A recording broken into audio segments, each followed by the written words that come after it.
Ədədi yüzlüklər mərtəbəsinə qədər yuvarlaqlaşdırın. Ədədimizi oxuyaq. Ədədin 3, yəni 27 milyon 917 min 349 ədədidir.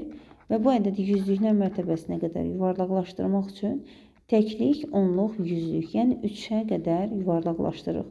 Yüzlük mərtəbəsindən sonraki mərtəbə, yəni ki, onluq mərtəbəsində duran ədəd 4-dür.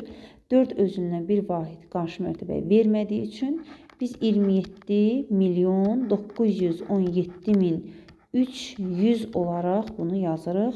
Burada əgər 5, 6, 7, 8, 9 rəqəmləri olsaydı, yüzlük mərtəbəsinin rəqəmi bir vahid artardı. Lakin 0, 1, 2, 3, 4 olduqda heç bir şey artırmırıq. Deməli, ədədimiz olur 27 milyon 917 min 300.